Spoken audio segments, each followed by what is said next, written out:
Stokes theorem, an extension of Green's theorem. Let's talk about Stokes theorem.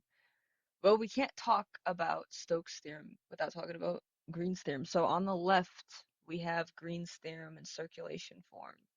It's just showing this is a closed curve of vector f dot the velocity vector equals the double integral of the cross product of the gradient cross vector f.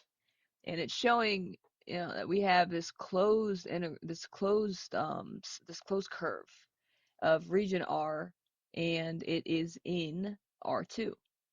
Okay, and now we take Green's theorem and we expand upon it, and now it becomes Stokes' theorem. It extends it from a region R to a surface S. And so in Stokes' theorem here, it's, we're taking the same thing, right? Wait a second. This is supposed to be a C right here. We're taking the same thing though, and we're just and we now it's a surface. It's becoming a surface. It's becoming a surface in R3. Um, and well, in Stokes' theorem, it can be defined as like if you let S be an oriented surface in R3 with a piecewise smooth closed boundary C, um, with an orientation consistent with S, we assume that S equals the vector f of g, well, f g h, and we assume that it's a vector field with components with continuous first partial derivatives on S. Then we could say that this here is true, and that's just what we have above, um, where um, where vector n is the unit vector normal to S determined by the orientation of S. So really this S here, it stands for, well, here and here, it stands for surface. That that spells surface. Anyway, when we say like where vector n is the unit vector normal to S, we mean, it's if something's normal to something else, right? We mean that it goes up at 90 degrees. So if I have a cube, and I'm looking at this surface here, I'm looking at this surface S, the normal vector, it's going to go up at a 90-degree angle to the surface. Remember, the normal vectors, they point outwards from a closed region, and it goes up 90 degrees to it. All right. Also, at this point, like, when we look at this, you might be wondering, like, okay, like, what even is this? Before we move on, it might be a good thing to talk about this here. Like, what is this thing? We could break it up. We could break this down into components. Like the vector F, this here, vector F, it's the force resistance field. Um, you could think of this as an environment, a wind vector field, a river current. You could think about it as a magnetic field. Um, all it's saying is that at any single point in space, vector F has a magnitude and a direction that is pushing you. And dr, d vector r can be thought of as like taking these like really small steps. It is a really small displacement vector, which represents like the steps that you're taking along a curve C. So if we're looking at this curve, or rather, let's just make a new one, right? Like let's say we have this curve, and well, vector F, it's like the environment. It's telling us this is telling us like what outside factors such as like a magnetic field or a river current or any sort of like wind, if it's pushing or if it's pushing against you or with you, as you walk along this curve C, and dr is the small steps that you're taking along it, and it's representing the steps that you're taking along this curve, really small steps. Now when you take the dot product of these two, when you take the dot product, that answers the question, how much is the field pushing you in the same direction that you're walking along this curve? Is it pushing you?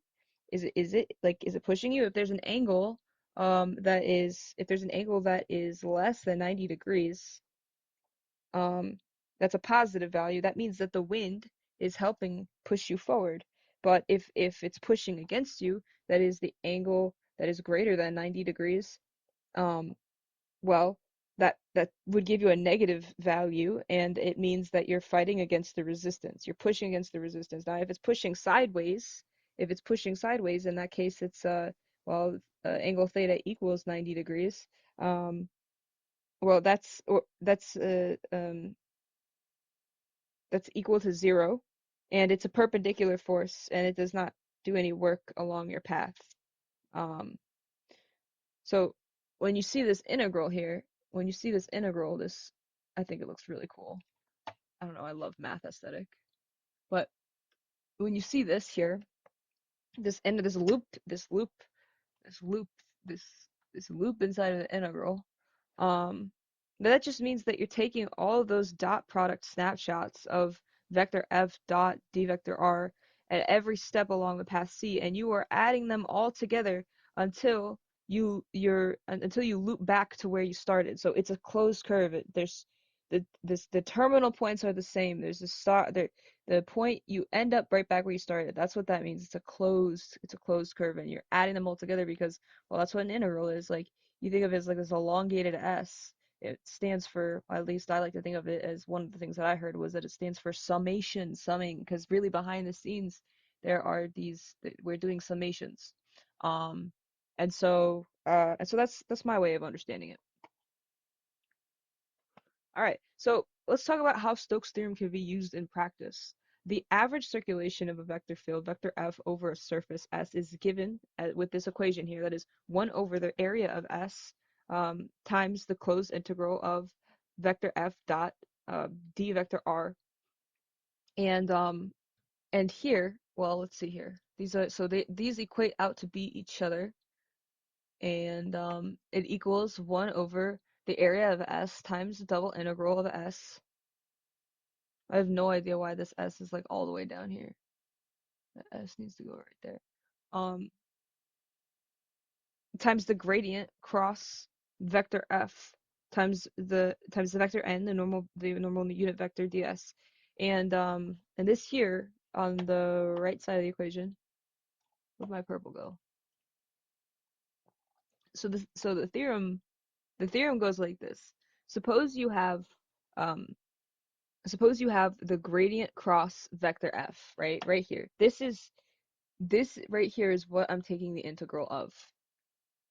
And we have it throughout an open, simply connected region D in R3. Then that closed curve equals 0 for all simple closed curves C and D. And just note that D stands for the domain or region, and vector F is a conservative vector field on D. So basically, all of this, it's supposed to show you how del cross F, vector F, relates a conservative vector field, um, how it relates to conservative vector fields. So if we think back to our time when we were discussing conservative vector fields, it's a field where every vector represents the gradient of a scalar potential function, meaning that the arrows always point in the direction with the steepest change on an underlying energy landscape. Or really any landscape. If you think about it as like a hill, all the vectors are going to point to the tallest hill. Because of this structure, the total work done moving along any path depends only on the starting and ending points, making any closed loop line integral equal to 0. And this makes sense because you start with the initial point and you end up back at the initial point. It goes full circle, if you will, or full curve. Let's work through an example. Let's just see what's going on, because this is the example of Stokes' theorem. So we're asked to verify Stokes' theorem for vector f equaling y minus z for the x component, z minus x for the y component, and x minus y for the z component. Just note here, this is my vector field.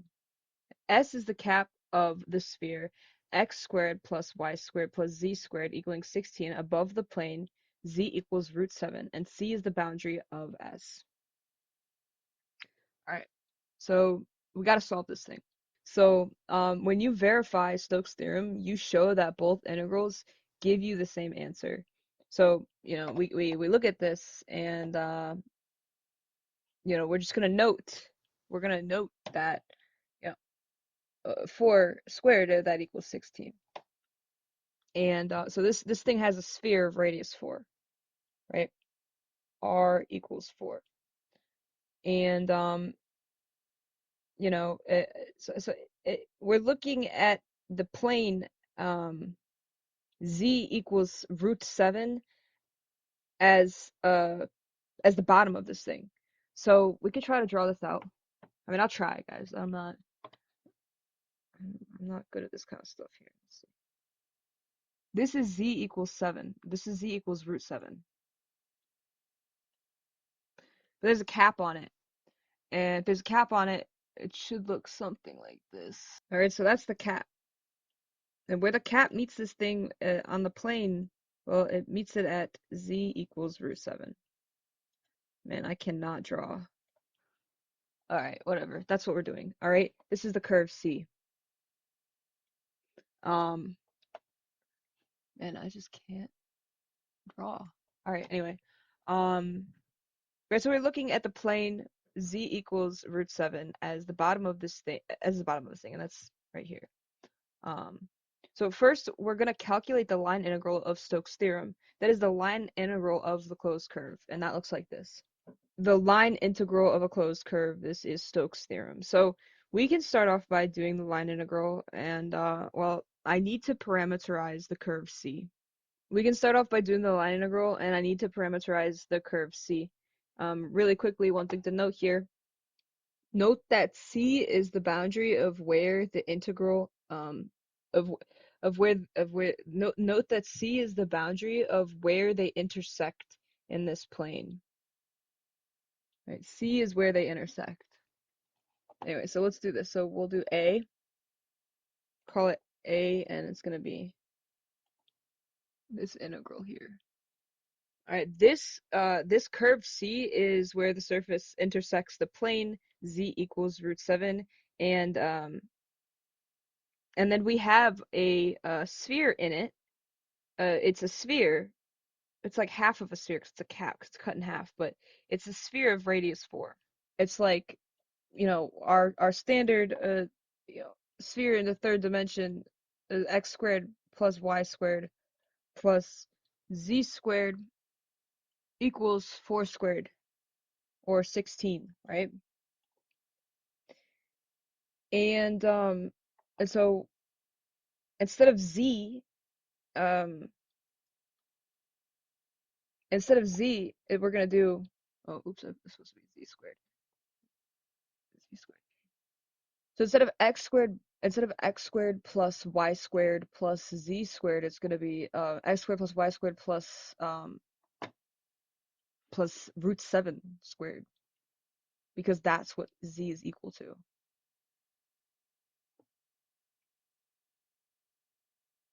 And then this is all equal to 16.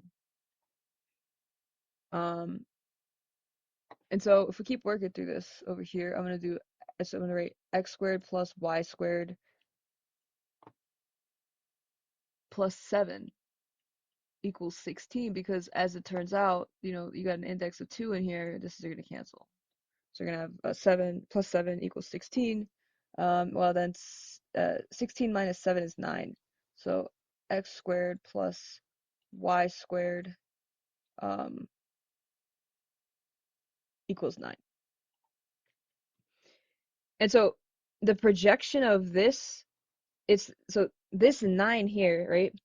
Or just this x squared plus y squared equaling 9. Like this is the projection of this curve into the xy plane. It's a circle of radius 3, right? Because if I divide this, or rather if I take the square root of 9, it's going to be 3. So it's a circle of radius 3 in the xy plane. So let's just draw that out. Let's just try to see what's going on. This curve here, it's going to have, well, it's a unit circle. Well, it's not a unit circle because the unit circle is 1 unit, but it's a unit circle scaled up by 3, if you will. And I could parameterize this because we know that this curve here is, I mean, we're going to scale it up by 3. We do 3 cosine of, instead of x, we'll do t. It's 3 cosine of t and 3 sine of t. And, you know, I have 3 cosine of t and 3 sine of t to give me the circle oriented counterclockwise, and the root 7 is where I am on the z-axis, and that is where they intersect. So I can parameterize this in such a way where I can say, okay, well, vector r of t, that equals the vector 3 times cosine of t, um, for x, for y, 3 sine of t, and then for z, I think it's root 7, right? And so this is a circle. So that means that this is true such that well, t has to be between 0 and 2 pi.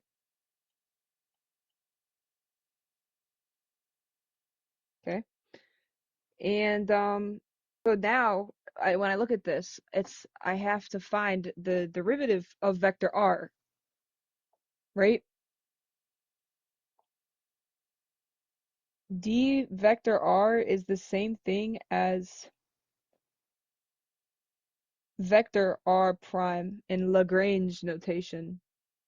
Um, So the derivative of vector r with respect to t, we can go through and we could take each of these derivatives. So it's going to be a constant multiple rule for the x place. It's going to be 3 times, well, it's going to turn into a negative 3 times sine of t. And then we can take the derivative of 3 sine of t with respect to t. And this is going to become 3 times cosine of t.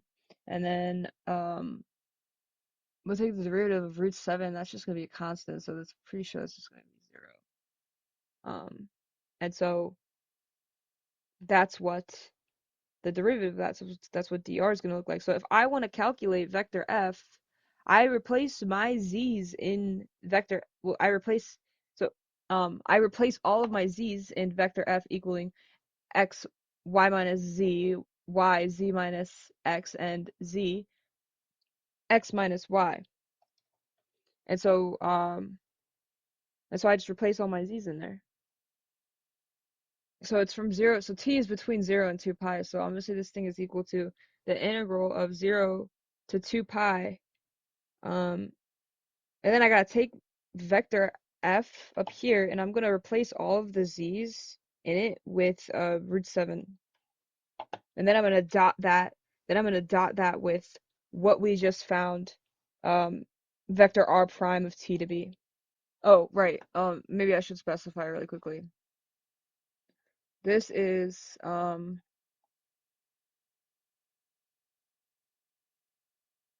x, y, and z, and this is just going back into itself. So 3x, so I'm looking at this parameterization here, right? And I'm looking at this. So you might say, well, you said vector f is y minus x, excuse me, you might say vector f is for x, y minus z for y, z minus x, and for z, x minus y. So then why is there a 3 sign in here when you're doing this like that? And I'm like, okay, well, because z is by definition 3 sine of t, subtracting what we have for the z component minus 7, minus root 7. And then such is true in this component as well, in that we have z minus x, and we know that x is 3 sine of t, so we'll do root 7 minus 3 sine of t. And then let's see, well, for our last one, it's going to be x minus y, and we know that x is 3 cosine of t minus y is 3 sine of t. You know what I mean? Now, we have to dot it with its derivative. So I'm gonna dot it with the derivative, but I'm gonna dot it like this because, you know, yeah, energy conservation. Wait, I'm gonna do this integration with respect to t because remember, we said that t is between these two. Okay, so it's t. Um, and so yeah, let's keep going. Note here, before we start getting into the meat of this, I want to just say real quickly, um, yeah, so I just want to say really quickly, like, this is x, this is y, this is z, and we're dotting them with dx, dy, and dz. Um, so I think, yeah, so I'm gonna do, let's see, equals 0 to 2 pi. So I'm gonna do what, well, we're taking a dot product, so it's no longer gonna be a vector, so it's gonna be -9 sine of t minus -3 sine of t times root 7. What is that? Mm, well, it's gonna become plus, right? Plus 3 times root 7 times sine of t. Let's see. I'm not sure. No, I need to do sine squared. There we go. Plus, well, -root 7 minus 3 times cosine of t multiplied to 3 cosine of t. So we'll do plus 3 times root 7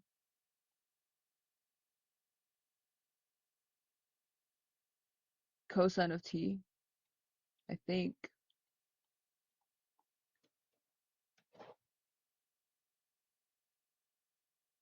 minus 9 cosine squared of t,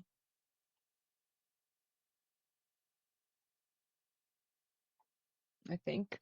And this next one, they just give it to us. This one's just going to be 0. Integration with respect to t. Now, I need more room because I just do. All right, guys, what's going on with this? Am I gonna have to jump through hoops to get a Pythagorean identity? Because I see sine squared of t and cosine squared of t. Oh man, I don't know how to do this, guys. Let me see. Uh, let's bring our attention to this I'm gonna have to, I'm gonna put them next to each other, dude. 'Cause you know what? I just am. I can't, I can't just put them next to each other. It's attached. Yeah, but it doesn't matter which way I orient it. It does matter. No, it doesn't. But I thought I was supposed to go right, left to right. Hey, like a heart. I gotta stop. Okay, mm, I don't know, guys. I don't know. Let me try to simplify it. We don't really need that 0 there. But I can't imagine this taking away the 0 is gonna make this any more easier. Um, look, all right, I have to go in. So can I just go like this? I don't know. I really don't know, guys. So what I'm gonna do is I'm gonna factor out. I'm just gonna attempt to factor out -9. I think I have to put it in parentheses, honestly. I think. I don't know. I think so. -9 can come out of both of them. So -9 come on out.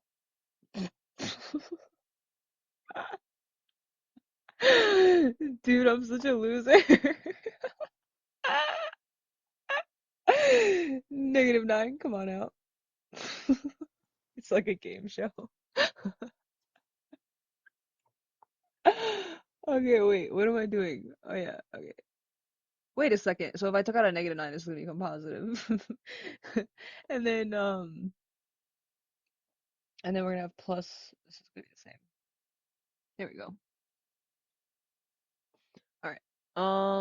So yeah, so now we can see, okay, this is gonna be a Pythagorean identity type situation. Wait, there we are. So we got one there. And so now it's just gonna be oh,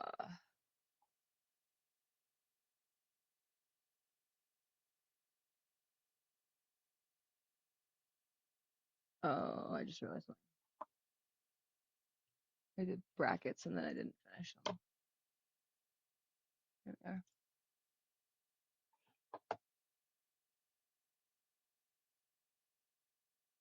-9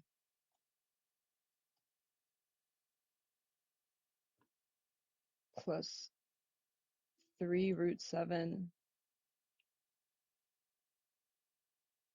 sine of t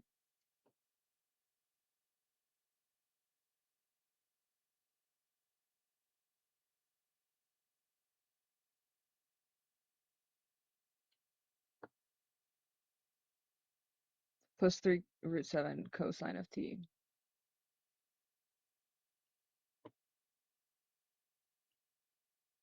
I think that's how it goes. I could also just put that on the end though. Let's see.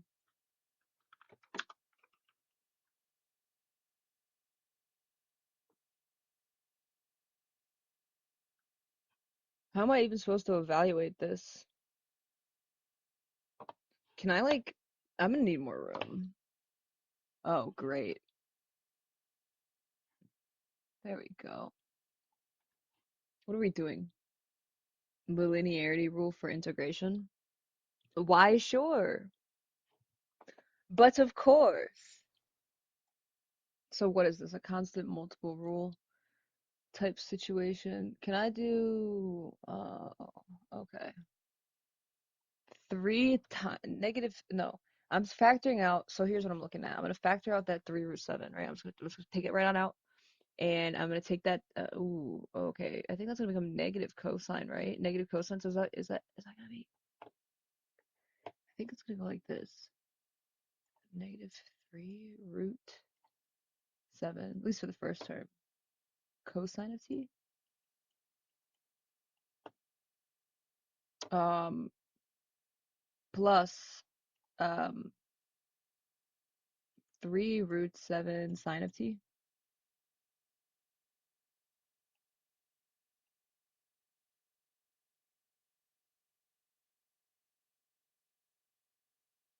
Plus, no, minus 9t? Evaluated from 0 to 2 pi. I don't even know how we're gonna solve this thing, guys.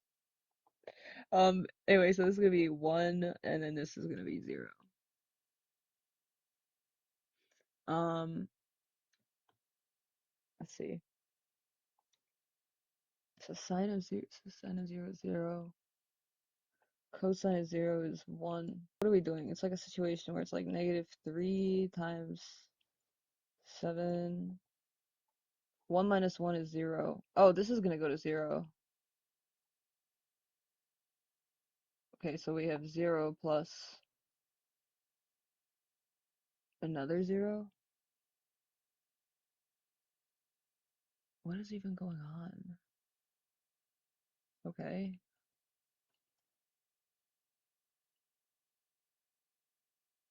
All right.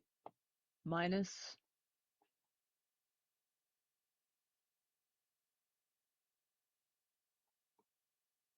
18 pi minus 0 equals -18 pi. So our answer to this is -18 pi. And so what that means, because it's negative, the circulation is clockwise when you view it from above. But if you remember that, well, the second integral from Stokes' theorem is the surface integral. That's right here. So that's the second integral from Stokes' theorem. It's the surface integrals. It's equivalent. All right. Okay. Oh. Okay. Okay. Right. Basically, we're looking at this. We got 18, -18. All right. But now we're going to look at the second part of Stokes' theorem, which is over here, right? And that's the surface integral. So we need to look at this. So we're gonna solve this. So we solved this the first way. We solved it this way, right? And we got the answer to be negative 18. Now we have to solve it the other way. Here it is. We have to solve it the other way. That is this way to see if the answer is the same because we wanna do Stokes theorem. So that said, we're gonna do. Oops, I'm gonna write out B because consistency. So this is what we're doing. But the first thing that you might notice is like we have del cross F. So we have to do for this, the first thing that we have to do is we have to find del cross vector F. And we can do that. Now, if we remember, well, the del operator is just saying it holds all of our partial derivatives, right? So wait, no, the vector. It's like a vector. I think it's like this, guys. I really hope that this is correct. It's like this. Right, that's what the del operator serves as. This is the gradient. Vector F, well, vector F, didn't they give it to us over here? Here it is. The vector field. Here it is. Oop. Right. I'm gonna do that.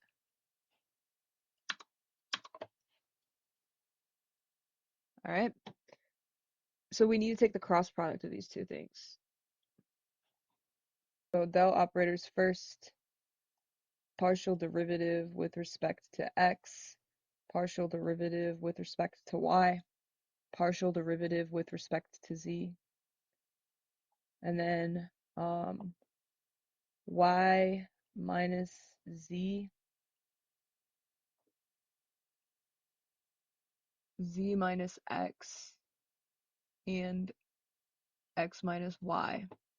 And then I will write out the template just because it helps me. Blank minus blank, I hat minus blank, j hat plus blank minus blank, k hat. Okay. Um, and so let's just get to work. Start off with I hat, and you're always supposed to start with I hat. I don't know why I said that as if it was a selection process. You always need to start off with I hat. Actually, mm, no, you don't. That's how I do it. This is how I do it, guys. Anyway, let's see. Let's take the determinant here. Um, that's gonna be. This is gonna be large. Maybe I should do it down here.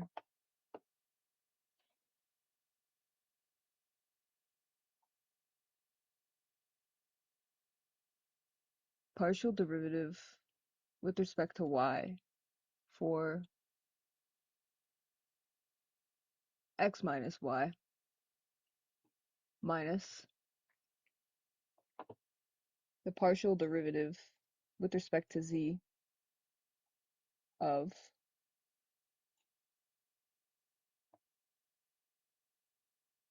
z minus x. I love mathematics so much. I know I always say that, but I really do love it. I really do. Okay, anyway, minus, let's see.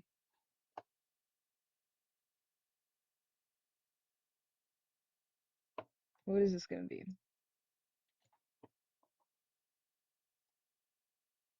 Partial derivative with respect to x of x minus y minus partial derivative of z with respect to y minus z.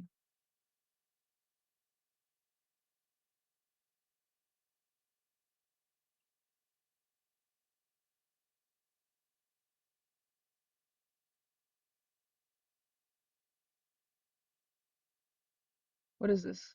J hat plus our k hat.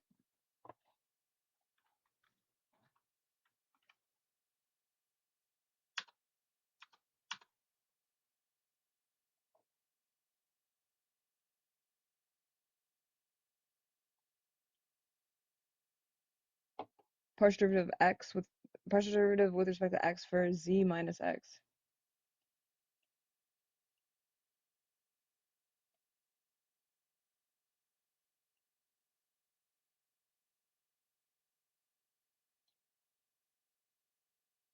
Minus partial derivative with respect to y for y minus z.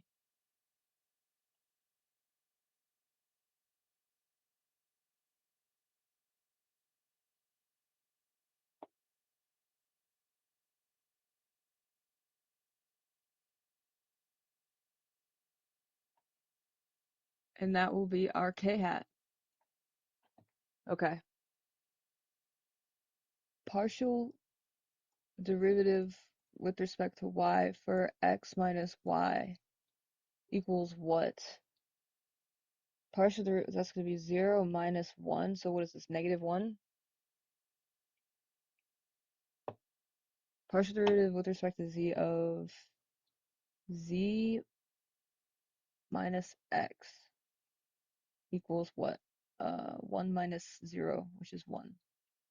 This is going to be 1 minus 0, which is 1. Partial derivative with respect to z for um, y minus z. This is going to be negative 1. What are we doing next? Where even are we? Over here. Partial derivative of z minus x with respect to x is going to be negative 1. And partial derivative of y minus z with respect to y.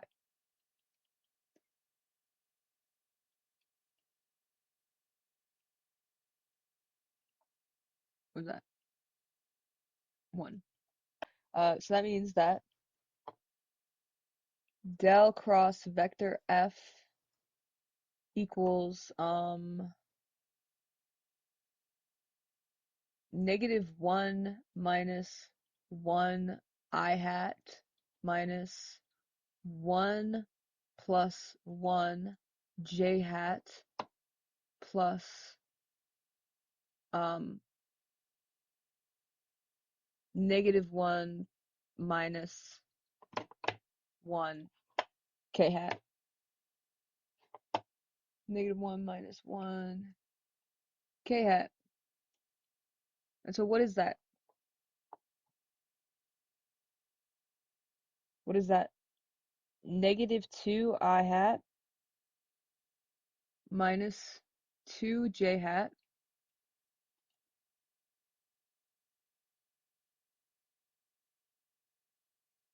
plus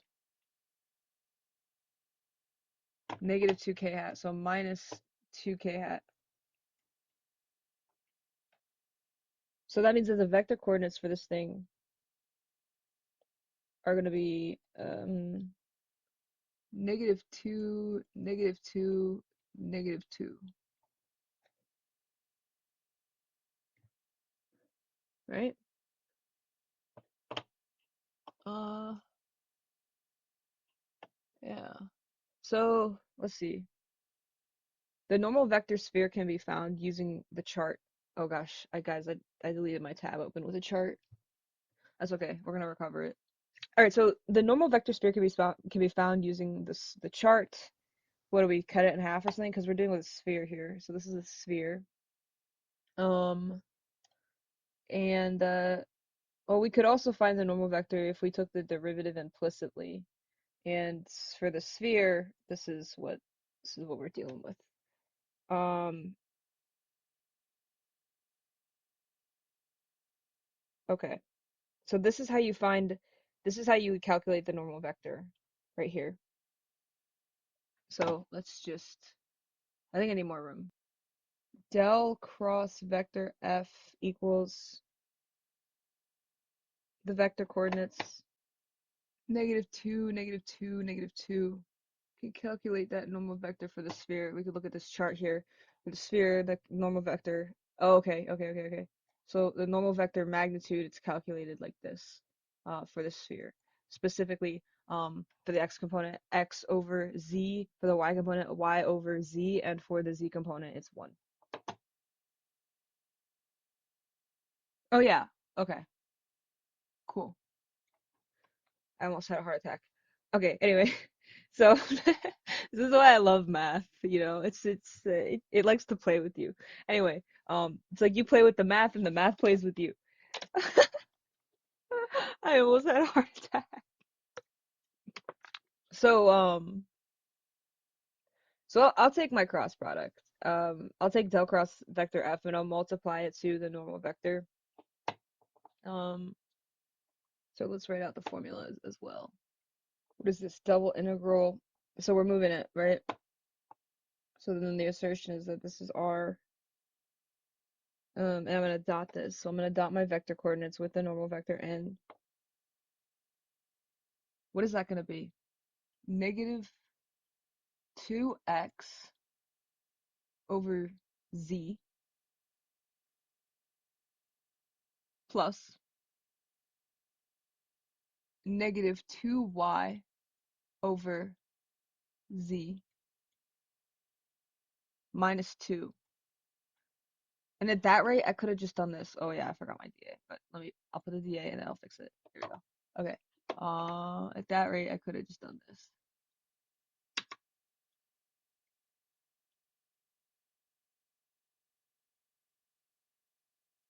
Each of these have a negative 2 in it. Negative 2, negative 2, negative 2. Negative 2 times 2 integrals.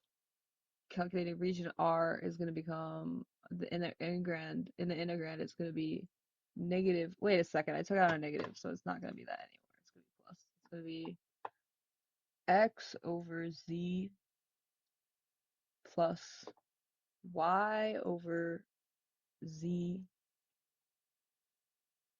plus 2dA. No, no, it's not going to be plus 2dA. It's going to be plus 1dA equals negative 2 times the double integral. Just had a brain glitch there. 1 plus um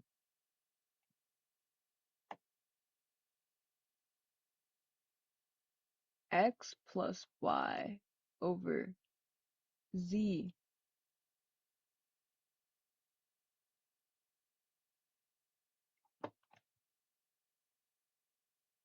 And this is all over z. And so we can actually find z, right? Because if we look back, no, no, precisely. If we look back, we could find out what z is. If x squared plus y squared plus z squared equals 16, we can use that info.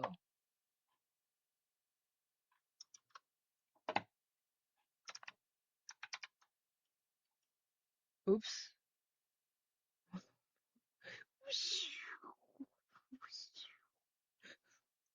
Sorry. Um, okay.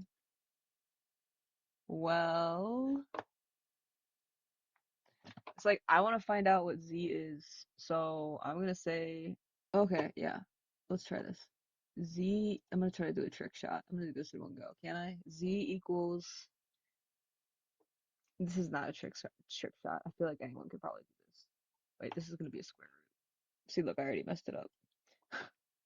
16 minus x squared plus y squared. I think. Just kidding. See, look, this is, you know what? It's actually gonna be minus y squared. There you go. So this is gonna be plus or minus. Technically, this is plus or minus.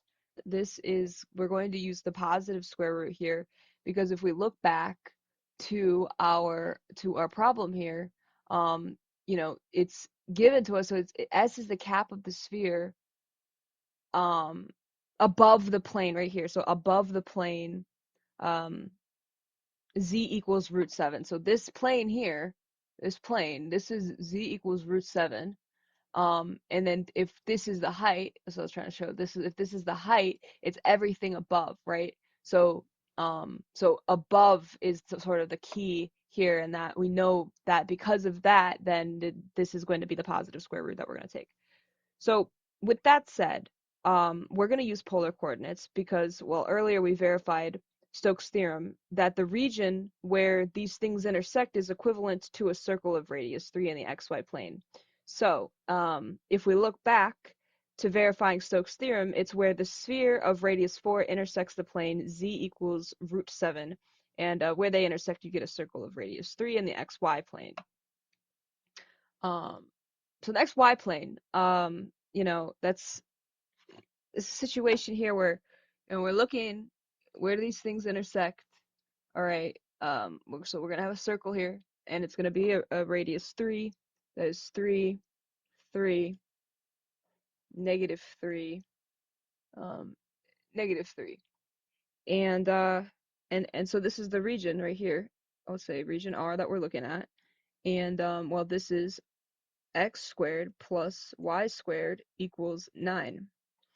And we're so whenever you see like a circle, it's always like good to like think about like, well, what are we gonna put this into polar coordinates? And if so, how are we gonna do that? Because circle is like a pretty good indicator with a lot of these that it's gonna be up in polar coordinates. Um, or spherical coordinate system, but in this case polar coordinates because we're looking at the intersection point in the xy plane. So just a couple things to note um, are the transformations.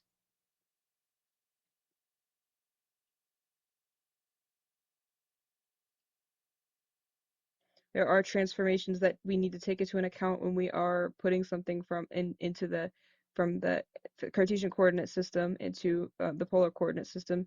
Um, the transformations is what like becomes r d r d theta. So x equals r times cosine of theta, and y becomes r sine of theta. Um, and what's more is it's like we're going to angles and concentric circles. So um, as for the concentric circles, r, right? R needs to be between 0 and 3 because we're dealing with a circle of radius 3. And as far as the angle goes, well, a full revolution is 2 pi. So it's going to be 0, or excuse me, it's going to be theta is in between 0 and 2 pi. All right, so we're gonna grab this thing. Oh gosh, I just realized something. I didn't even set this. I'm like already putting it into like polar coordinates, and I just realized that I didn't even put this. Well, technically, I did solve it. So what I have to do now is because I've confirmed already that this is going to be a positive square root. This is z, and we're just gonna put z down here. So basically, we're going from a situation. I'm just literally taking this integral that we've already set up, and I'm plugging back z, what we found to be z, into it. That is 1 plus in the denominator, it's going to be 16 minus x squared minus y squared. And then in the numerator, it's going to be x plus y. So all I did is I'm substituting what we found z to be in there. And then we're doing dA. But because we're changing this into polar coordinates, right? So what we're doing here, polar coordinates. Polar coordinates. We have to apply the transformations. So we are going to be applying these transformations to what we have now. Everywhere where we see an x, we're going to put in r times cosine of theta. Everywhere where we see y, we're going to put in a r times sine of theta. And then as far as the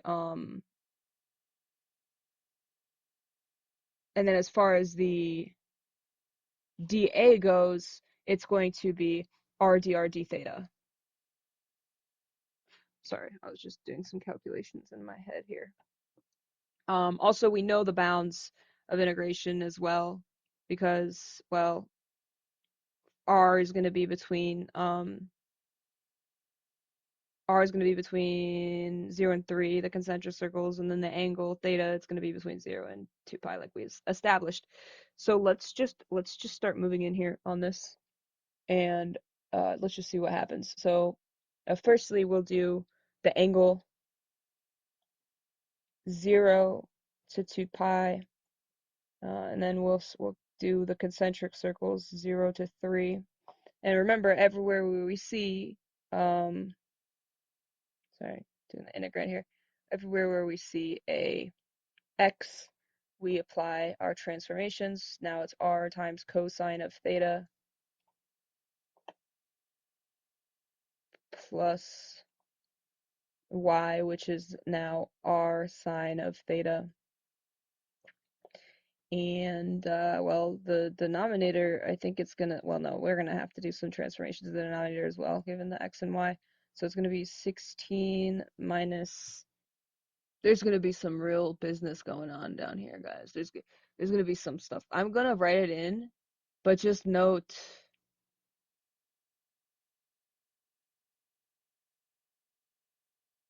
that the placement of the squared, we're gonna have a Pythagorean identity. And well, let me just get to work here. R times cosine of theta. Wait, yeah. And then we're gonna do minus, ooh, squared. Then we're gonna do R times cosine of theta squared as well. Oh, no, no, no. What am I doing? R times sine of theta. R times sine of theta squared. Pretty sure.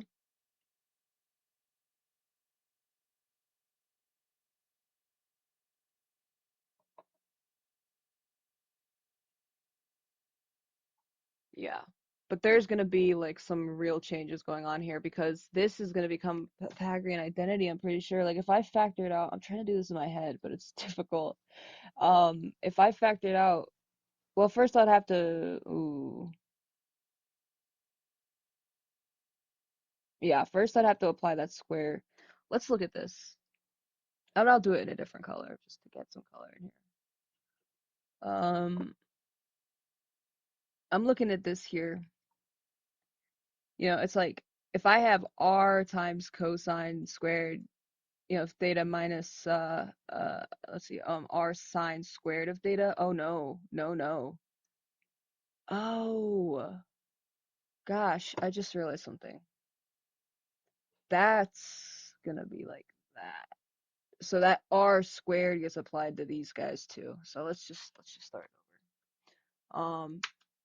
In that, like, I'm trying to say that the r's also are being raised to the second degree in the same way that the trigonometric functions are being raised to the second degree. So it's gonna be like r squared times cosine squared of theta minus r squared times sine squared of theta.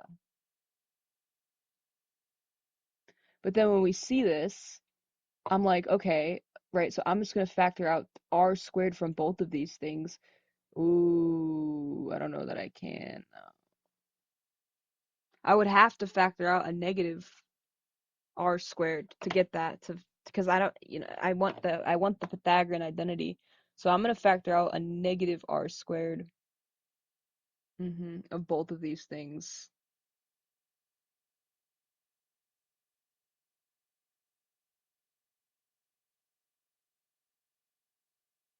so that this becomes,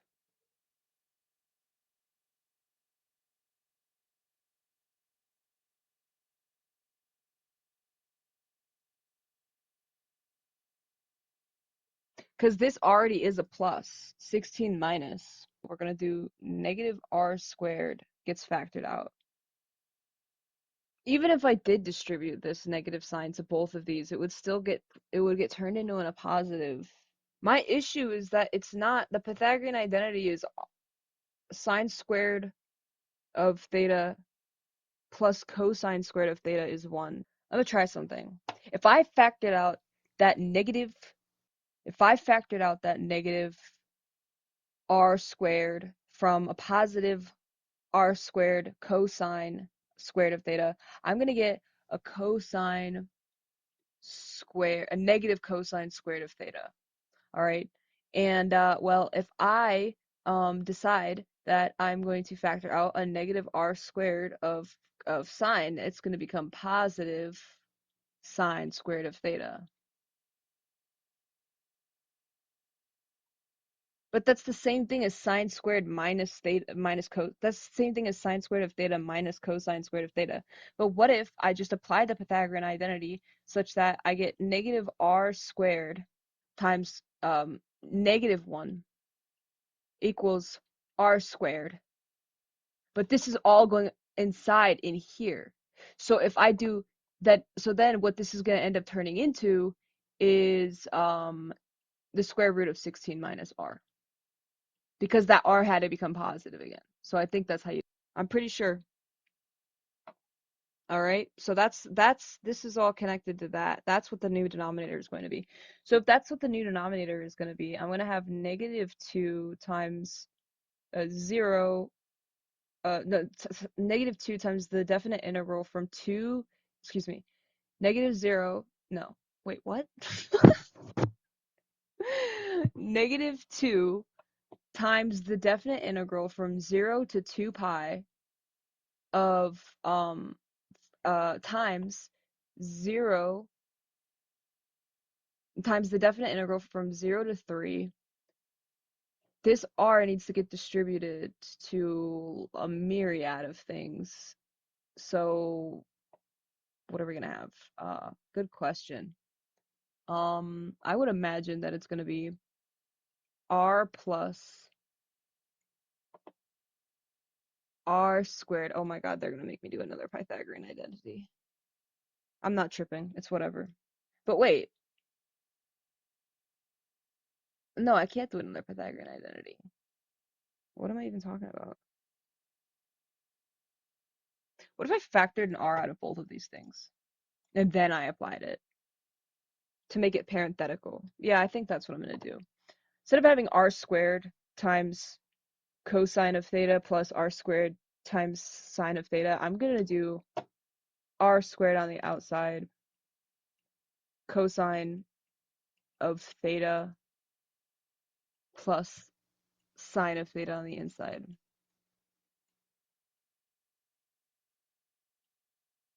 Okay, then and so that should be like that. And then so on the inside of this here, we're gonna make this this is gonna be 16 minus r squared, which we just proved below.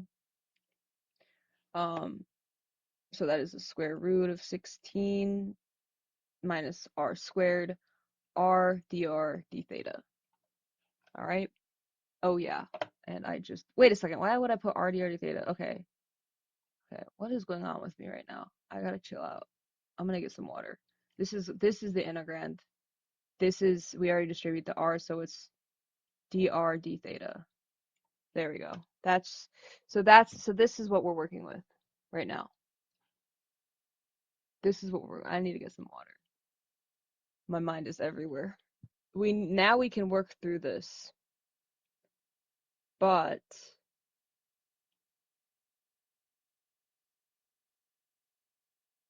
we can break it up. So I'm gonna break this up.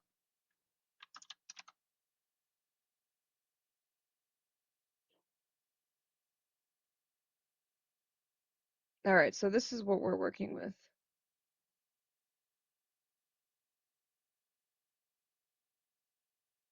So this is what we're working with, I think. I'm doing this. Now I can evaluate both of these things, but I'm still confused as to how I get this.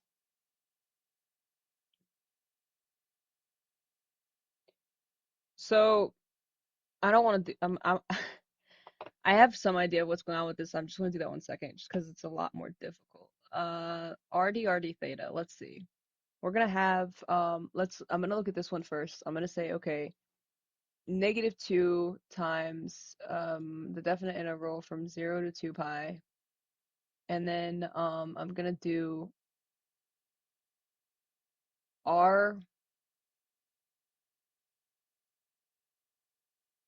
squared that is r equals 0 and r equals 0, r equals 3.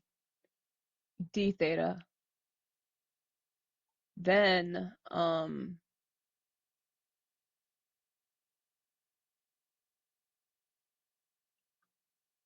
with this one, it's like,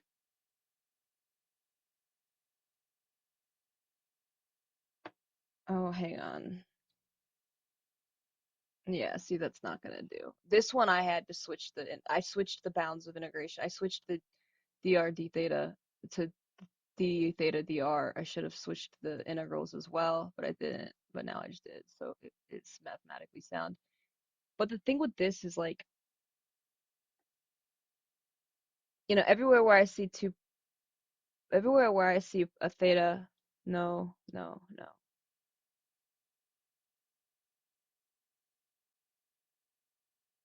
How am I even supposed to evaluate this thing? I mean, like, I'm gonna let me mess with the integrand. I feel like, oh, dude, what the heck? How am I supposed to evaluate this? I might need like Wolfram Alpha or something. I might have to Wolfram Alpha this problem. I think this one might have bested me. Oh wait, no, no, no, just kidding. No, it didn't. It almost did though. Oh my God, that one. Oh, this problem. Ooh, this problem, tricky, tricky. Okay, so this one, I'm going in on the integrand here, and I'm saying 16 minus r squared, and oof, this one almost got me. This problem almost got me. Oh, this one almost got me.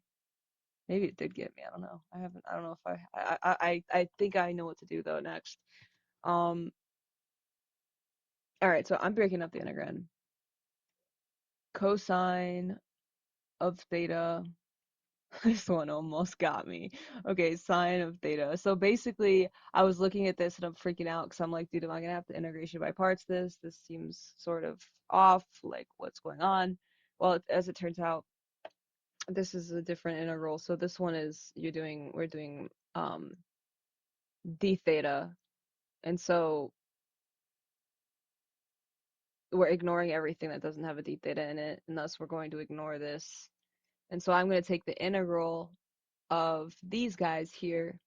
Um, so this is going to be minus 2 times the definite integral from 0 to 3 of r squared over the square root of 16 minus r squared. Um, and then the integral, wait, I have to integrate this cosine of theta. So cosine of theta is going to be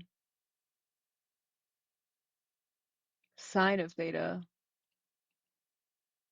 and it's going to be minus cosine of theta for sine of theta, because the derivative of sine is negative cosine. So now it's just a little bit different. I am going to put this in some brackets here because I will be putting in the bounds of integration. So this is going to go from theta equaling 0 to theta equaling 2 pi. But the issue with this here is it's like as soon as we plug in the lower bound,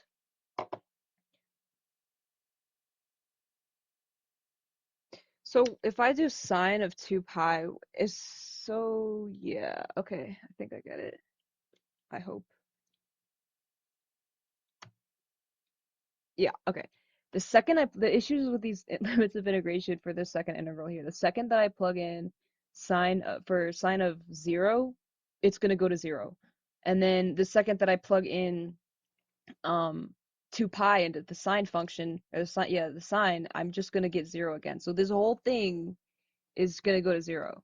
So this just zeroes out. Um, yeah, as far as this first one, this one is more, this one is more straightforward because it's going to be the negative 2 times the definite integral from 0 to 2 pi for well, I gotta evaluate R at these bounds, but this first one is 0, so I'm just gonna go ahead and I'm gonna do, okay, like, let's see, 3 gets plugged into R, so then 3 raised to the power of 2 is 9, um, d theta. But then when I evaluate this, I'm gonna have negative 2 times, 9 theta evaluated from 0 to 2 pi. Oh, evaluated from theta equaling 0 to 2 pi. So then it's going to be a situation where I'm going to have negative 2 times what? I'll do the fundamental theorem of calculus. Where's my equal sign? I'll do the fundamental theorem of calculus, and I'll say, um, well, I'll say 9 times 2 pi is going to be 18.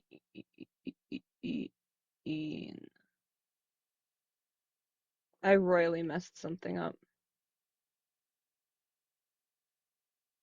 This is deeply unsettling me.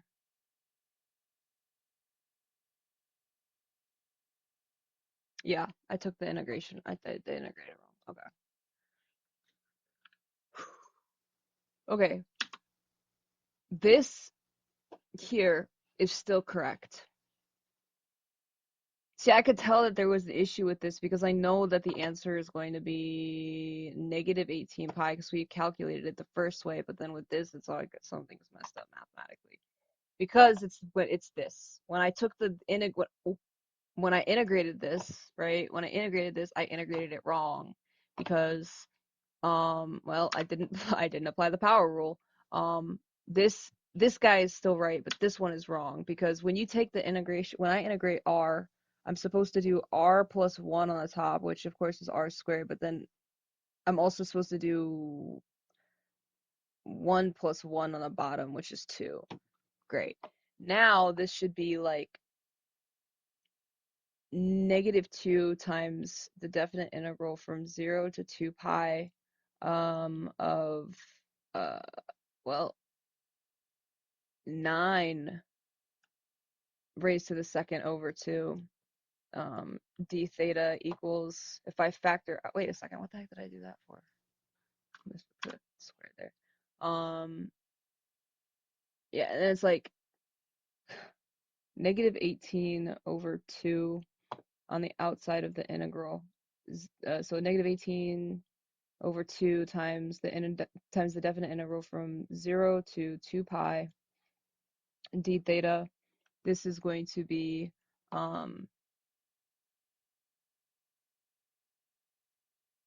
negative 9 times theta evaluated from 0 to 2 pi. Okay, now this is looking more appropriate in that we're going to have negative 9 times 2 pi minus 0, and that's going to be negative 18 pi, right?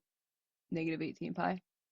And so when we look at this, that's the same exact answer that we got when we did it the first way. That's negative 18 pi, negative 18 pi. And so that's our answer. And so we have fulfilled the requirement and that we've verified Stokes' theorem. And so yeah, that's how you would do a problem like that. So let's see here. Let's see all the parts. So this would be part 1. We use this.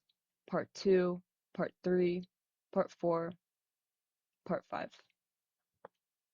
So that's how we would do that. Oh, let's do another one. This is another example of Stokes' theorem. It's directing us to find the closed curve integral on path C for vector f dot the derivative of vector r by using Stokes' theorem and evaluating the double integral, finding the surface of del cross vector f dot n ds for vector f equaling x squared minus z squared in the x component, y in the y component, and 2 times x times z in the z component. And c is the boundary, well, c is the curve, the boundary of the plane, z equaling 4 minus x minus y in the first octant. So the first thing that I'm going to do here is I'm going to take the cross product of the gradient cross vector f. We know that the gradient is just our partials, so we're going to do partial with respect to x, partial with respect to y, partial with respect to z.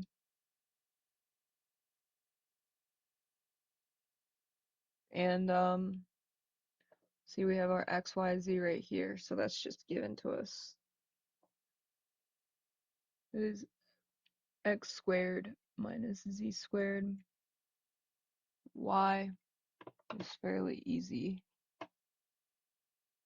And 2x times z. And well, we can set up the template for this. Right, so we'll just take the partial derivative here. Let's do this. So we'll start off with our I hat.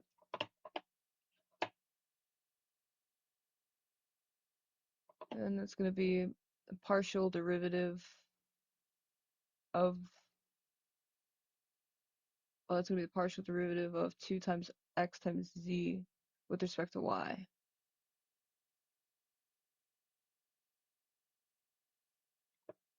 See, I think we can try to come through with some more space there. And then from that we'll subtract. Hey, where'd my red go? Uncool. Man, this is like a deep red. Anyway, okay, whatever. Alright, let's see. Partial derivative of z with respect to y. Okay.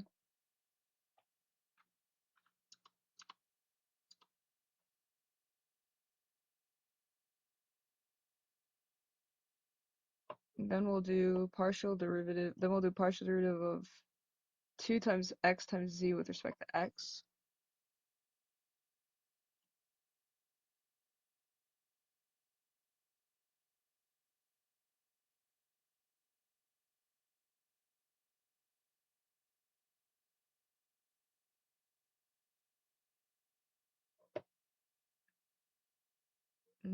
From that we'll subtract the partial derivative of x squared minus z squared with respect to z.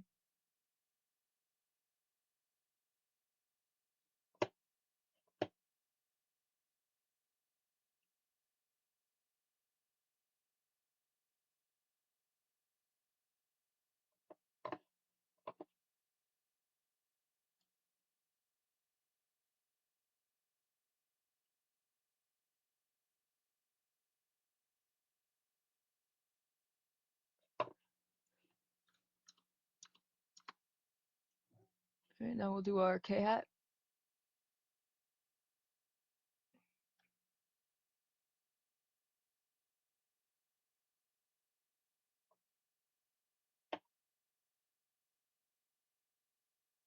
That is the partial derivative of y with respect to x.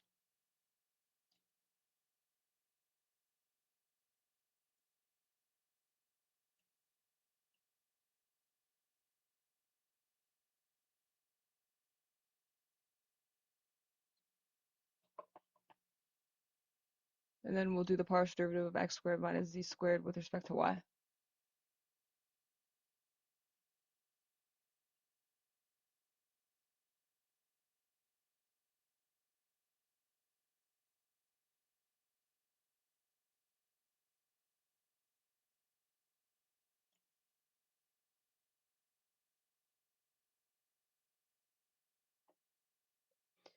And so, well, what's going to end up happening is we're going to take the partial derivative of 2 times x times z with respect to y, and there's just no y in that equation, so it's going to be a 0 minus what? the partial derivative of y with respect to z is. That's, there's no z in that. So we're gonna do this is gonna be 0 minus 0 I hat. So I hat is just gonna go away. Minus partial derivative of 2 times x times z with respect to x. That's gonna be 2z, I think. And then what's next? We got the partial derivative of x squared minus z squared with respect to z. It's going to be a power rule situation. The z, it's going to be 2z, negative 2z. So we're going to have plus 2z, I think, j hat. So I'm pretty sure this is just going to become 4z. Then we're going to have plus the partial derivative of y with respect to x is going to be 0. So it's going to be 0 minus partial derivative of x squared minus z squared with respect to y. That's also going to be 0, 0, k hat. Interesting. So the vector coordinates thing are just going to be, uh, well, it's going to be, let me be specific. This is going to be 4, this is going to be negative 4z, negative 4z j hat. And well, the vector coordinates for this thing are going to be 0, negative 4z, 0. So, we're going to have del cross vector f equals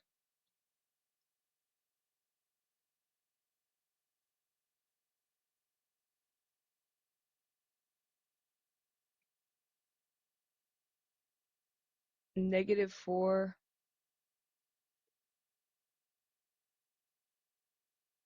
times z. So it's going to be x 0, y negative 4z, and z is 0. All right, look. If you want to find the normal vector, since the prompt already gives it to us, it says that z equals 4 minus x minus y, and so, well, there's a shortcut that says basically that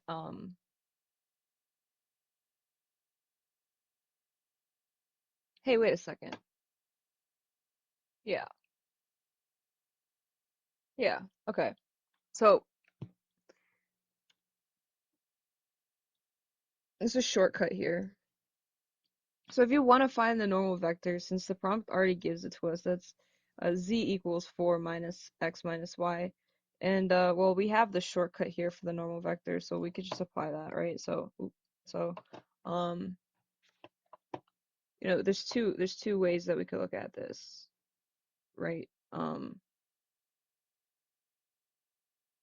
normal vector equals negative z sub what x, right? Negative z sub x, which is the negative partial derivative of z with respect to x. For the x component, this is a vector, by the way. Negative z sub y for the y component. That's the negative partial derivative of z with respect to y. And then that's in the y component. For the x component, it's just 1. And this is for what they gave us, z equals 4 minus x minus y.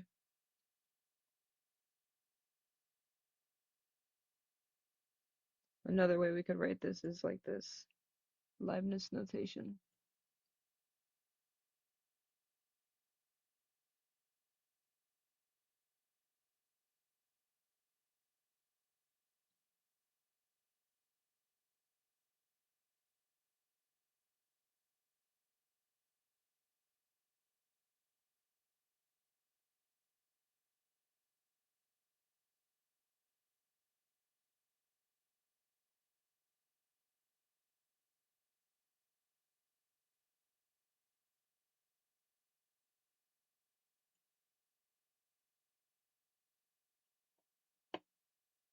So this is the shortcut to find the normal vector since the function is already solved for z. So how do we even do this? Like what? Um, Gosh. The function's already solved for z, so it's like, what are we doing? Partial derivative of z with respect to x for 1 minus 0. So negative 1, but then you take the negative of that. So I think it's just going to be 1 for the first one. So the partial derivative. So basically what I'm saying is the partial derivative of the negative partial derivative of this equation with respect to x is 1. Let me do the second one. So now I'm going to take the partial derivative of this equation with respect to y and then make it negative. So with respect to y, it's going to be 0 minus 0, which is 0, minus 1, which is negative 1, which is 1, and then 1. So it's just 1, 1, 1, right? That's the normal vector.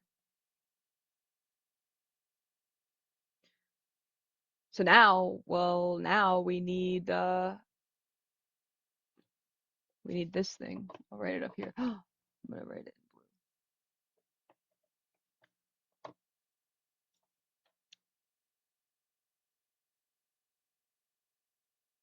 So I'm going to take initiative and get that. Um, so this is R, S, R, the region, right?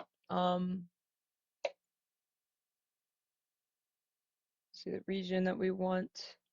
Well, we found the vector components for del cross vector F. That's going to be 0, negative 4z, and 0. And I'm going to dot that with what we found our normal vector to be, which is just 1, 1, 1. But my thing is, it's like, that thing is just going to equal, well, it's all 1, so, oops, why did I do a triple? Um,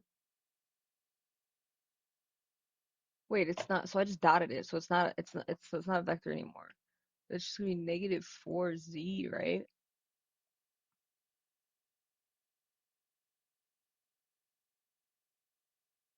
dA. But then the thing is it's like I know what z is. So, um,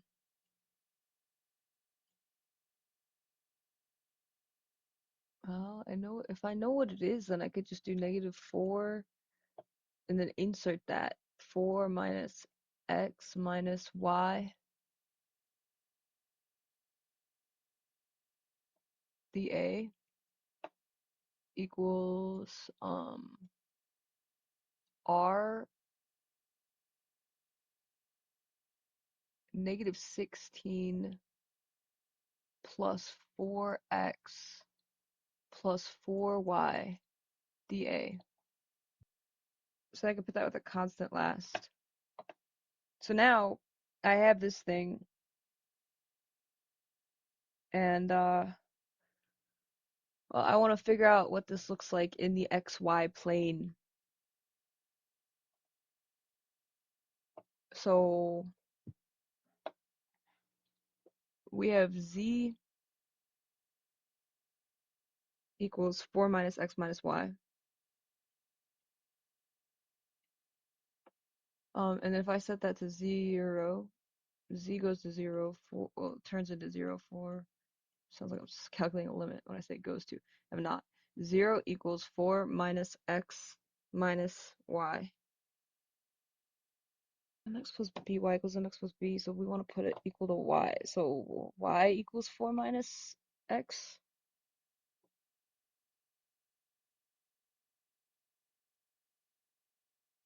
Then what? R. Now we're in the xy plane. So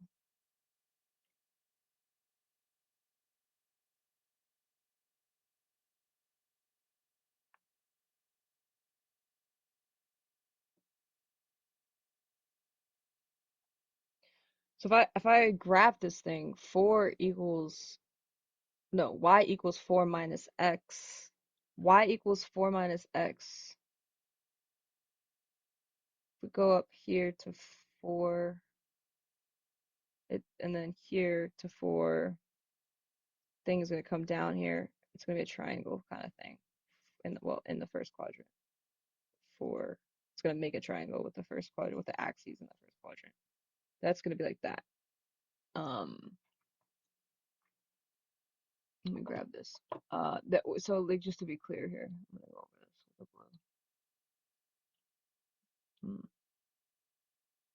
blue. If my computer will let me, whatever. Perfectionism is bad. Y equals 4. Well, in some contexts. Let's see. Y equals. Wow, that looks horrible. I'm freaking out right now. Y equals 4 minus x. And then this is the region that we are looking at.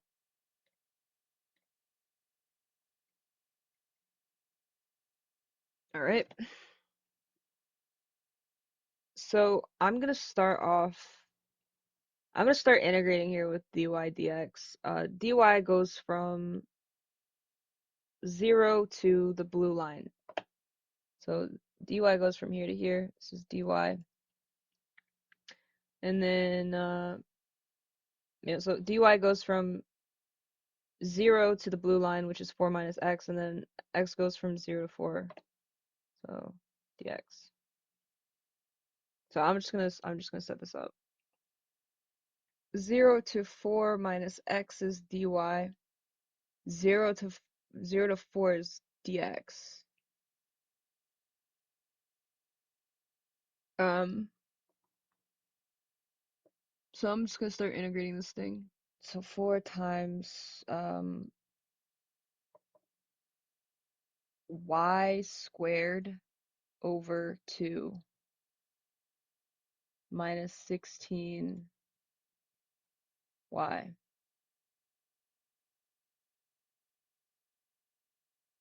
evaluated from y equaling 0 to y equaling 4 minus x. There you go. So I'm going to simplify this because we know these guys are going to cancel.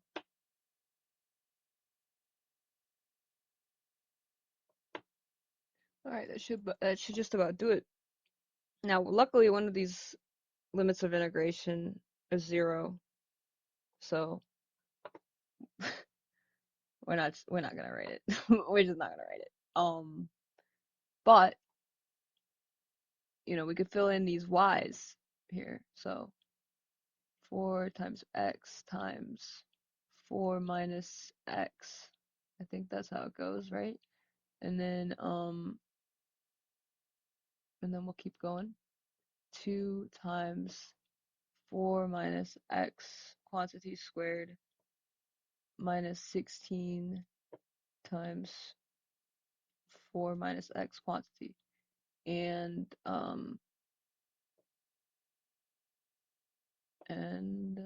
we can evaluate this. This is gonna switch up a bit.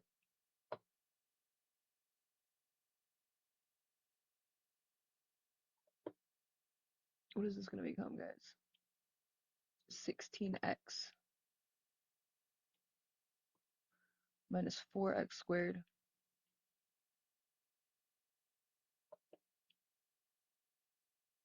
minus 8.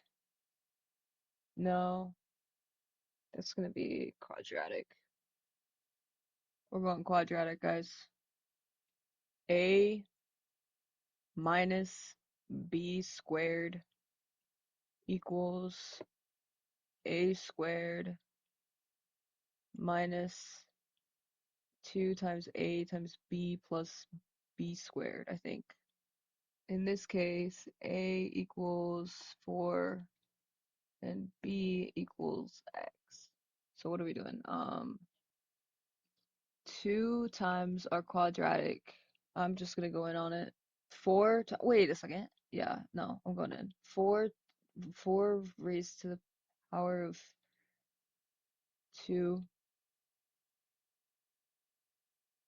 minus 2 times 4 times x plus x squared.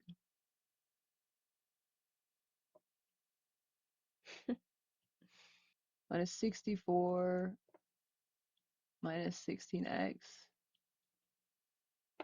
dx. Oh, now let's see if we can't collapse this. Definite integral from 0 to 4.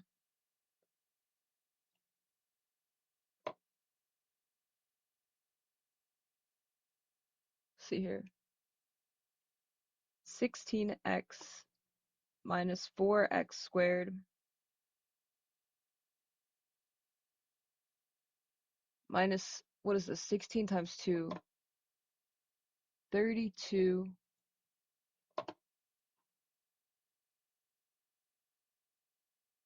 right? 16, 2, 32. And then I'm gonna have to go 8x, so 16x plus 2x squared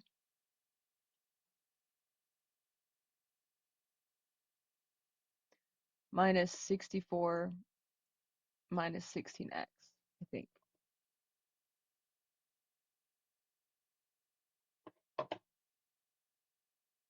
Okay, here's the issue, right?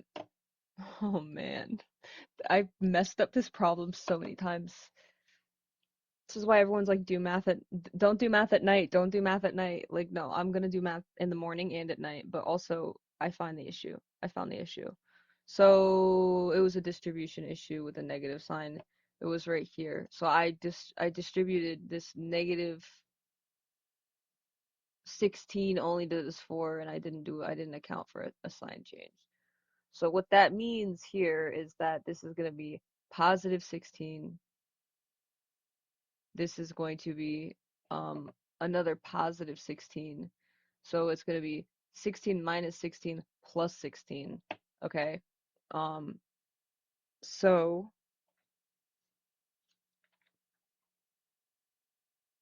with that, there's going to be a positive 16 left over. So this is going to be a plus 16. And then 16. So that's going to be a plus 8. And then this is going to be another plus 8. So this is going to be plus 128. So then the answer to this problem is going to be negative 128. Oops. Negative 128 over 3. And that's going to be our answer with this problem, to this problem.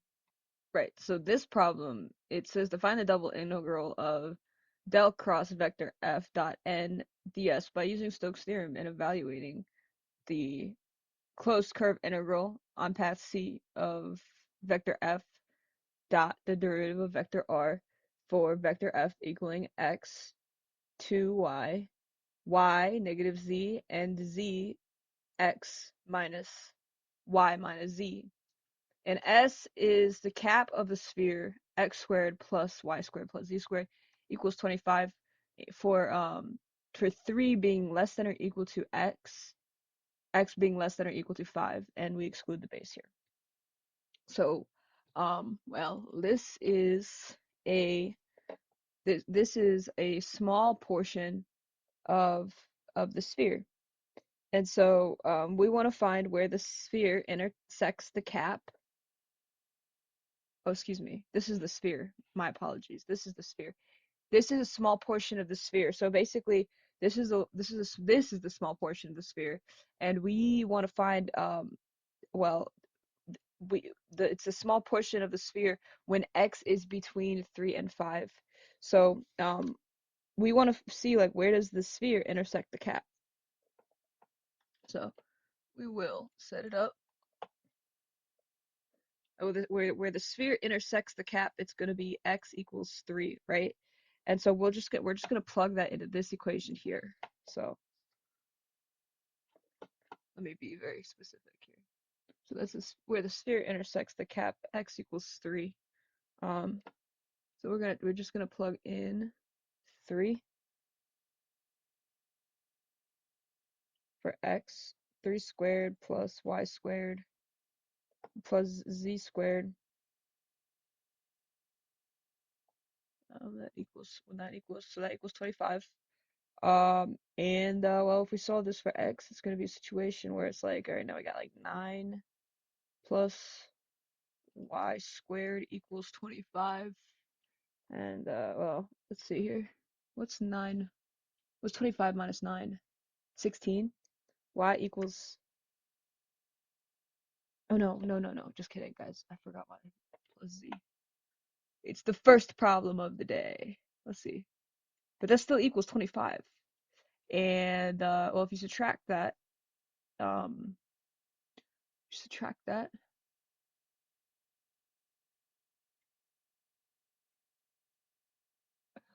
it's gonna be x. No, it's gonna be y squared plus z squared equals 16.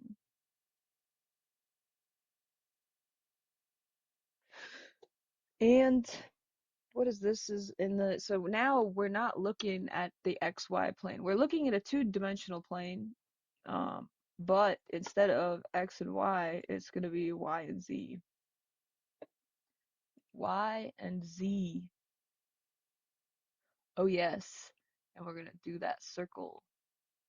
And then it's going to have a radius of 4 because if you take the square root of 16, it's going to be 4. Now, uh, now we got to parameterize this thing. We just do. You know, it's up to us, and we have to parameterize it. And so what is this? So what do we want? We want vector r of t, and we want its derivative too. Vector r of t. So it's a circle. Um, it's a circle.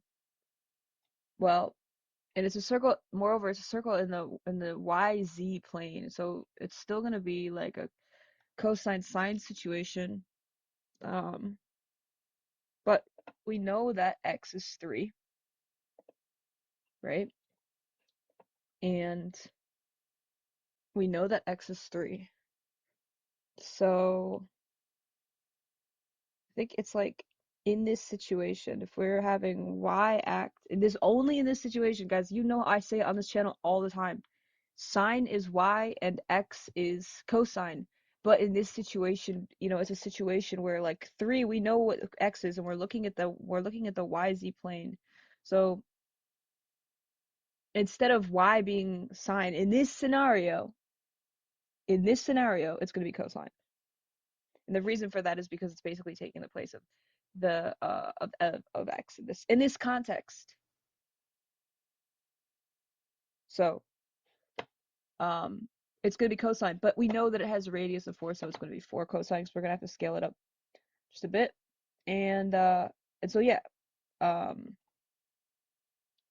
and then of course, following that, uh um 4 is what's going to be 4 cos no, just kidding. It's going to be 4 sine of t for z in the z's place. Then we're going to have to grab the derivative of this thing.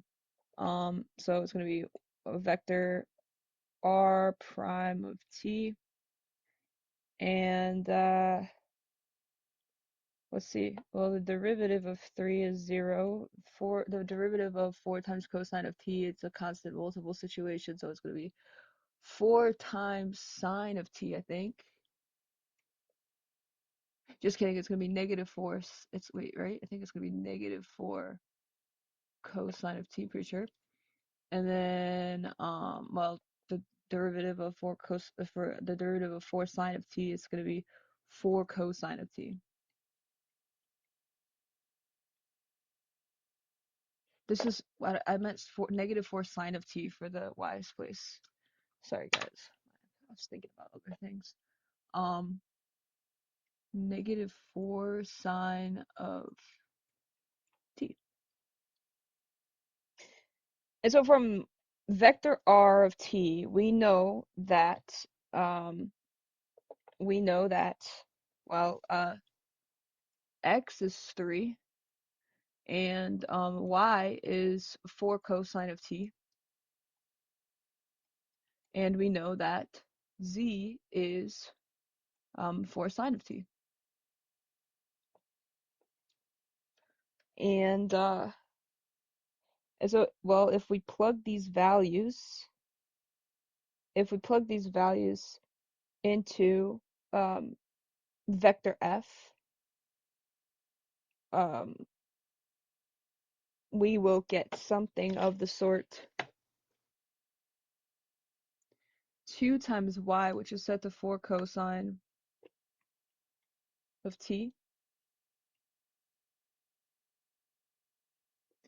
and negative z, which is 4 sine. Wait a second, one of these is negative. What the heck is going? Oh no, just kidding. That's the derivative.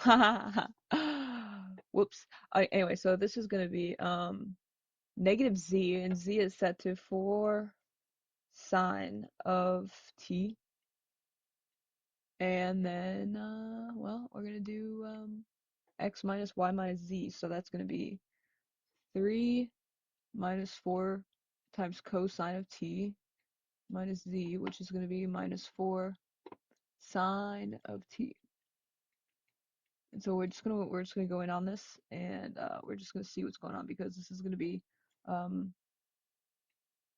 is gonna be 8 cosine 8 cosine of t minus for the x place, for the y place. Wait a second, what the heck is even going on? Oh yeah, right. And then it's gonna be minus 4 sine of t, and then well, this one can stay as 3 minus 4 cosine of t minus 4 sine of t. And now what? Now what, guys? Well, so we have our new vector f, and so with the closed curve, we're supposed to do something like um, vector f dot the derivative of vector r, right? So um, let's see. It's like, oh yeah, right, it's right here. I didn't have to rewrite it, but you know what? It's fine. It's good practice. We're going from 0 to 2 pi, full revolution. Um, and so let's do vector f, which is 8 cosine of t for x. For y, the coordinate is 4 sine of t, and for z, the coordinate is 3 minus 4 cosine of t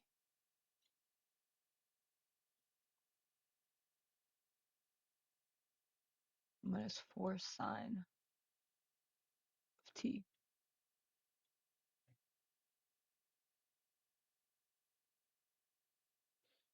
And then I can dot this, but I'm gonna dot this. What do I dot this with again? The derivative of r, which we have right here. So I'm gonna dot this.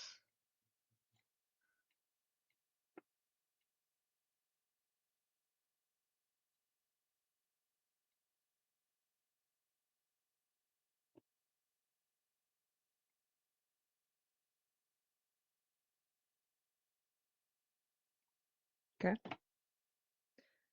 And then I'm just gonna put a dt on the end of that. And now I shall take the dot product of these things. Just gonna do the dot product. So multiply them with their corresponding values, and then and then uh um and then um and then add them. So first things first. 8 times cosine of t times 0 is 0 plus 16 sine squared of t, which probably means there might be a Pythagorean identity coming up. Stay tuned for the Pythagorean identity. I don't know. I don't know. Stay tuned, we'll find out. And then so t is positive now. So then we'll do 3 minus 4 cosine of t minus 4 sine of t. So I gotta, what am I even supposed to do here? Plus, let's try. Well, that's gonna be, first one is gonna be plus 12 cosine of t.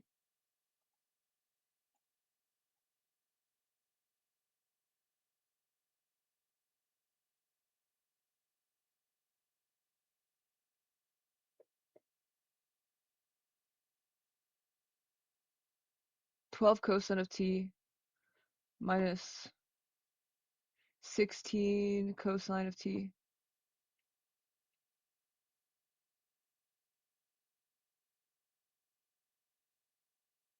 16 cosine squared of t.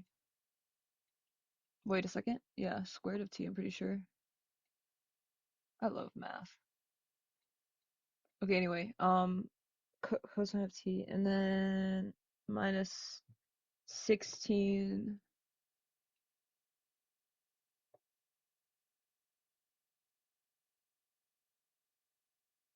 sine of t cosine of t. Oh yes, dt. Pretty sure that's how it goes, right? What is the wise thing to do? Probably try to connect the squared sine and cosine together. Ooh, something like that. I hope. Oh boy. Okay. Yeah. Well, let's just try to see what we can do.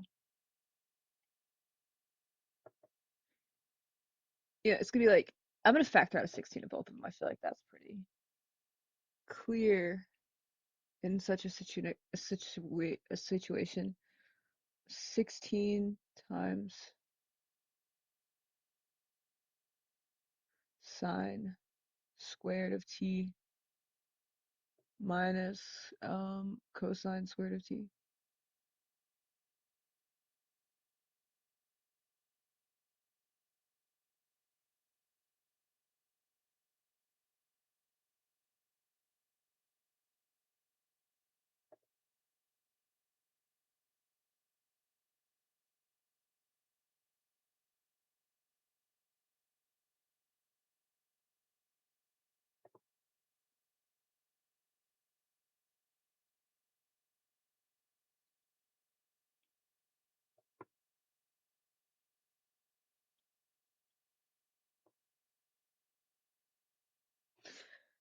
So,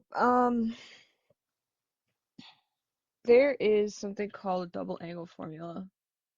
I think that's what's going to be applied here.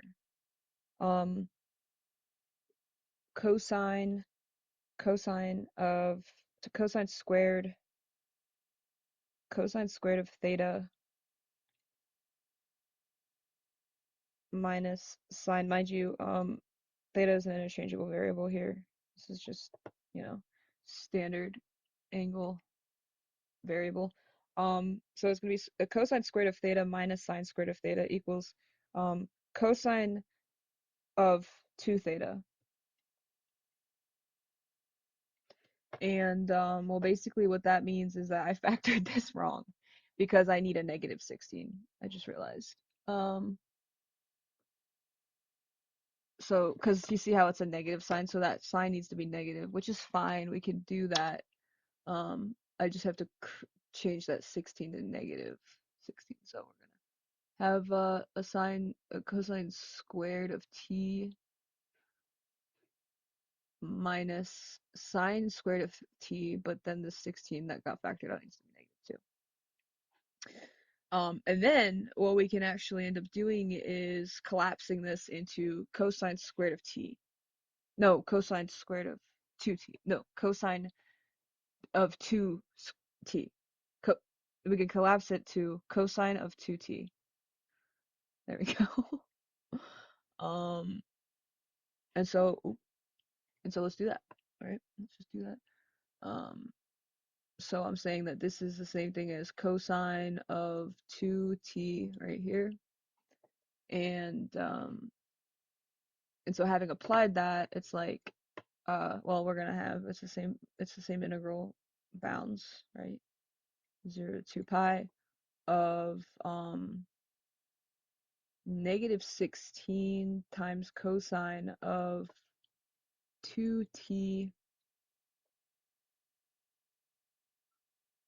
plus 12 cosine of t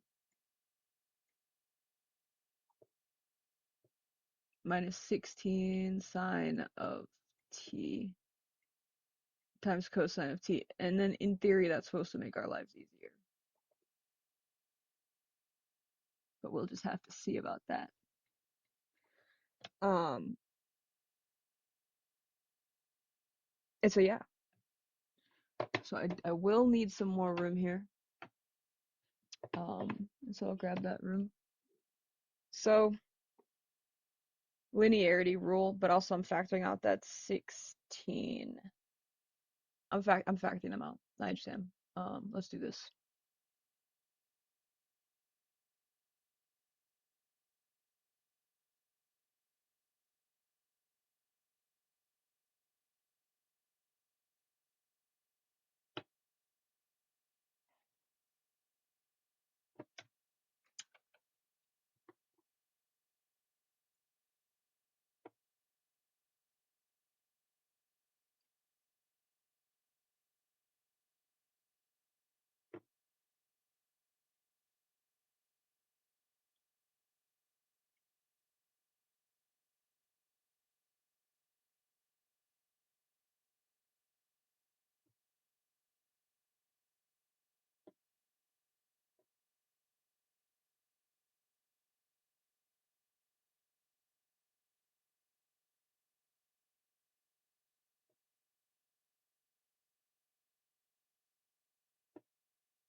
Oops, I forgot the bounds.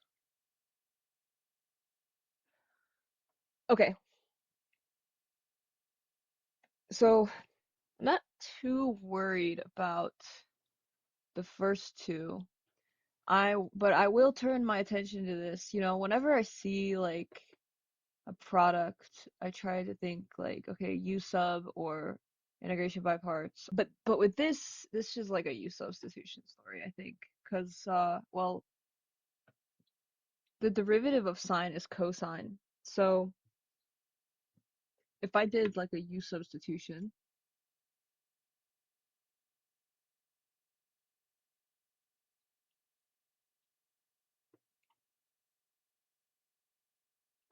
and I'm like, okay, set U equal to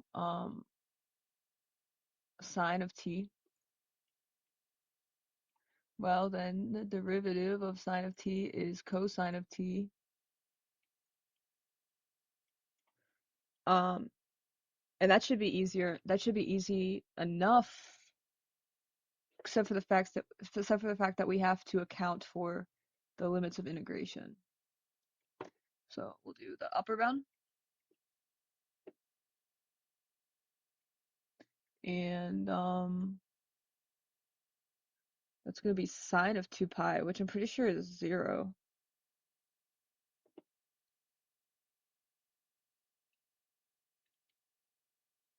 So what is gonna happen? I think this integral is gonna go to 0 then, because we got sine of 0 is 0 as well. But we'll we'll play the game, right? Lower bound. It's always good just to be like sure, right? Like even if you think you know what's going on, at least for me, like even if I think I know what's going on, I try to write it out anyway, just because, you know, it's math, right? And sometimes it's good to visualize these things regardless. So that's our U sub. And yeah, I think this is gonna go to zero. But let's see what happens, guys. Let's pretend like we don't know. What's gonna happen?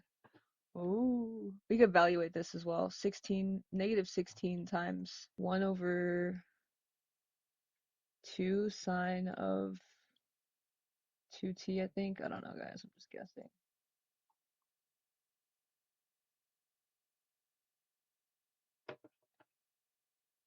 Wait, why would I put a dt at the end? Yeah, see, look, guys, we're learning together.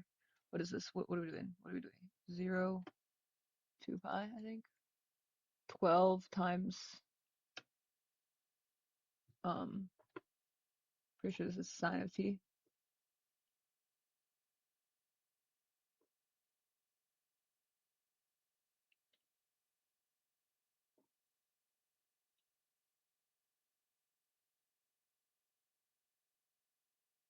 And minus 16 of, we're going to do our u sub,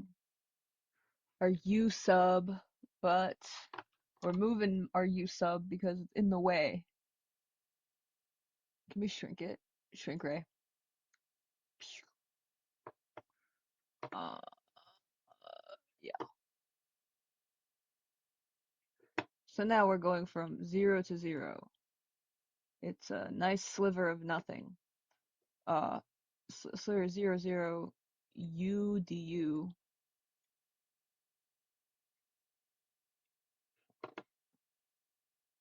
Negative, what is this? What is this, guys? Negative 8 times sine of 2t evaluated from 0 to 2 pi plus 12 times 0, basically, because literally, wait a second, why would I put a 2t up there? I'm so sorry, you guys. Oh my god, you guys caught me, you guys had caught me off guard. Oh, my apologies, excuse me. This is actually 2 pi. But 2 pi of sine is 0, and well, sine of 0 is 0, so this is also going to go to 0, I think, right? Sine of 2 pi is 0, and sine of 0 is 0, and then 12 times 0 is 0, so this whole thing goes to 0. But then we come down to this, negative 8 times sine of 4 pi, which I'm pretty sure is also 0, because it's it's just 2 revolutions. And then, uh, well, minus, um, plus 8 sine of 0, of 2 times 0, sorry, excuse me, 2 times 0, which is also 0. This is that 0 problem, guys. The answer to this is 0. And that's our answer. So that's how you do that.